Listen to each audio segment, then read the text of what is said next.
दोस्तों हमारे देश में कई शादी करना कोई नई बात नहीं है, लेकिन अगर बात बॉलीवुड की करें तो यहाँ पर भैया शादी करना और तलाक देना बहुत ही कॉमन सी बात है। और इसी का एग्जाम्पल हमें पिछले कुछ दिनों देखने को मिला जब आमिर खान ने अपनी तीसरी शादी की।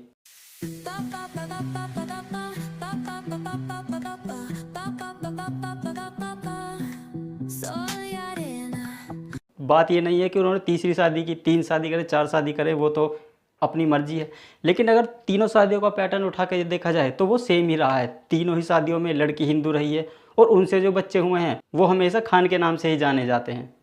और ये कोई एक ऐसा एग्जाम्पल नहीं है, ऐसे बॉलीवुड में कई सारे एग्जाम्पल हैं जहाँ पर ऐसा जो पैटर्न है वो सेम चीज़ देखने को मिली है। अब इसके पीछे क्या लॉजिक है क्या नहीं ये तो पता नहीं। और जब हम इसी चीज़ का रिवर्स करके देखते हैं तो वही बॉलीवुड में आपको मुश्किल से 1-2 ऐसा एग्जाम्पल मिलेगा जहाँ पर इसका रिवर्स हुआ हो। क्योंकि पिछले कुछ दिनों चाहे आप यूएस देख ले, चाहे आप यूके देख ले, कहीं भी कभी आप पैटर्न उठा के देख ले, इस तरह से ही ये पैटर्न चला है कि भैया एक किसी पर्टिकुलर समुदाय के लोगों की संख्या एकदम से बढ़ी है और उनके बढ़ने से वहाँ की जो कानून व्यवस्था है और वहाँ का जो पूरा सिस्टम है वो भी कहीं ना कहीं पहले से बदतर हुआ है। और हेमट्रैक में तो इनकी पॉपुलेशन इतनी बढ़ गई कि इन्होंने खुद का मेयर ही खड़ा कर दिया और उसको अच्छे खासे वोट से जीत भी मिल गई। अगर बात सुपर पावर अमेरिका की करें तो वहाँ पर भी उनके मिशिगन स्टेट में एक शहर है हेमट्रैक। वहाँ पर भी एक टाइम पे पोलिस मूल के अमेरिकी रहते थे जो कि अच्छे ऑर्गेनाइज तरीके से रहते थे। लेकिन फिर 2017, 18, 20, 21 के बाद से एकदम से वहाँ पर जो यमन, बांग्लादेशी, सीरियन यहाँ की जो मुस्लिम पॉपुलेशन थी वो काफ़ी तेज़ी से वहाँ पर जाके बसने लगी। कुछ लीगली तौर पर गए और कुछ इलीगल तौर पर डंकी रूट मार कर भी गए, जिसकी वजह से उस हेमट्रैक सिटी की जो पॉपुलेशन थी वो धीरे धीरे बढ़ने लगी। और एक टाइम पर आकर वो 2021 में इतनी बढ़ गई, खुद की कम्युनिटी से एक व्यक्ति को खड़ा करके उसको मेयर ही बना दिया और उसका नाम था अमीर गालिब, जो यमन में पैदा हुआ था और बाद में अमेरिका में रहकर वहाँ का मेयर भी बन चुका था। और ये एक ऐसा सबसे बड़ा एग्जाम्पल है जो डेमोग्राफी चेंज के रूप में सबसे ज़्यादा मीडिया में आया था। और ये कोई एक सिटी नहीं है, ऐसी और भी कई सिटी हैं जिसमें मिनियापोलिस, डरबन, ऐसी कुछ बड़ी सिटी भी हैं जहाँ पर एकदम से डेमोग्राफिक चेंज हुई है। और इन्होंने अपने जो प्रतिनिधि हैं वो भी उनको चुनाव जिताकर बड़े लेवल पे पहुंचाया है ताकि भैया उनकी चीज़ों को या उनके द्वारा किए गए हुए कामों को वहाँ पर डिफेंड भी किया जा सके। और इसका जो असर पड़ा है वो वहाँ के जो मेन लोकल्स हैं उन पर पड़ा है, क्योंकि जहाँ पर वो पहले रहते थे अब वो धीरे धीरे वहाँ से छोड़कर अलग शिफ्ट होने लगे हैं, क्योंकि उनको भी कहीं ना कहीं शांति या अच्छे तरीके से ऑर्गेनाइज तरीके से रहना पसंद है। इसलिए वो उस लोकेशन को ही छोड़कर दूसरी जगह पर शिफ्ट हो जाते हैं और वहाँ पर जो जिस लोकेशन पर ये रहते हैं फिर वहीं पर इनका पूरा कब्जा टाइप ही हो जाता है। फिर ये वहाँ पर ही अपने जो धार्मिक प्रचार है वो भी धीरे धीरे लोगों के साथ बढ़ाते हैं और इस तरह से पूरी जो डेमोग्राफी लोकेशन है उसको ही ये चेंज कर देते हैं। और ये कहानी केवल यूएस की नहीं है बल्कि ऑल ओवर द वर्ल्ड की है, पूरी दुनिया में आज यही हाल है। और अभी रिसेंटली यूके में भी ये मांगे काफ़ी तेज़ी से उठी कि यहाँ पर भी डेमोग्राफिक चेंज हो रही है। 2024 में कंजर्वेटिव पार्टी के सांसद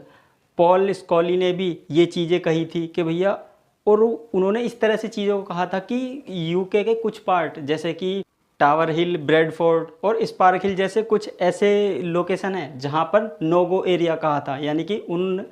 लोकेशंस पे जो मुस्लिम लोगों की आबादी वो काफ़ी तेज़ी से बढ़ी है और वहां पर आज के टाइम पे ऐसा हो गया है कि नो गो एरिया बन चुके हैं, यानी कि वहां पे कोई जो गैर मुस्लिम है वो जा ही नहीं सकता या उसको जाएंगे तो उसके साथ मारपीट या कुछ भी हो सकता है, ऐसा उन्होंने अपने बयान में कहा था। हालांकि उस बयान को कुछ दिन बाद ही उन्होंने वापस भी ले लिया था, उन पर काफ़ी सारा जो पॉलिटिकल प्रेशर है वो आ गया था इस बयान की वजह से।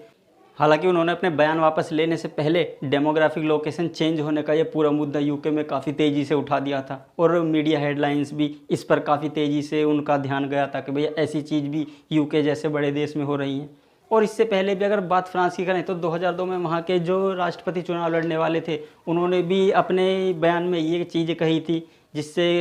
बाहर के लोग फ्रांस में आकर वहाँ के लोगों का रोज़गार छीनते हैं और उनको रहने में काफ़ी ज़्यादा दिक्कतें होती हैं। और ये लेख सन 2002 में न्यूयॉर्क टाइम्स में भी छपा था कि भैया हाँ, फ्रांस में कुछ ऐसी चीज़ें हो रही हैं। तो इसीलिए ये चीज़ें केवल भारत या किसी एक पर्टिकुलर स्टेट या राज्य की नहीं है बल्कि ये ऑल ओवर द वर्ल्ड समस्या है। तो कुछ लोग ये भी कहेंगे कि भैया भारत की जो कम्युनिटी है वो भी तो विदेशों में रहती है, अच्छे खासे नंबर्स में वहाँ पर रहती है। तो देखिए रहती है, ये बात सच है, लेकिन वहाँ पर जो वो रहते हैं वो पूरी तरह से वहाँ के कानून और वहाँ की जो चीज़ें हैं उनको एक्सेप्ट करके रहते हैं। ऐसा नहीं है कि वहाँ रहकर अपने कुछ अलग ही नियम कानून निकाल दिए। लेकिन जब बात आती है एक पर्टिकुलर कम्युनिटी की, और जब इसकी जो तादाद है वो ज़्यादा बढ़ती है, ये एक कम्युनिटी बनाकर रहते हैं, जिसकी वजह से इनके साथ में किसी बाहरी लोगों को रहना काफ़ी मुश्किल हो जाता है। इसलिए जो वहाँ के लोकल्स होते हैं वो या तो उस लोकेशन को छोड़कर दूसरे जगह पर शिफ्ट हो जाते हैं, क्योंकि वहाँ पर ऐसी चीज़ें हो जाती हैं जहाँ पर उनका रहना काफ़ी मुश्किल हो जाता है उनके साथ। अभी ये जो नो गो एरिया वाली मैं बात बता रहा था, वहाँ पर उन्होंने कहा था कि भैया ये जो नो गो एरिया हैं इनकी हालत ऐसी है कि रात में ना तो यहाँ पर कोई जा सकता है, उसके साथ मारपीट हो जाती है, ना यहाँ पर कोई रह सकता है, उसको शांति से रहने ही नहीं दिया जाता है, और साथ ही साथ यहाँ का जो कानून व्यवस्था है उस पर भी काफ़ी बड़े सवाल ये लोग खड़े करते हैं। तो इसलिए ये कहना कि भैया इंडिया की कम्युनिटी भी वहाँ पर रहती है, तो ये गलत होगा, क्योंकि दोनों के रहने में ज़मीन आसमान का फ़र्क है। बाकी आप भी समझदार हैं, और आपको क्या लगता है कि भैया ये चीज़ सही है गलत है, जो भी है कमेंट में अपनी राय ज़रूर दें। Thanks for your valuable time.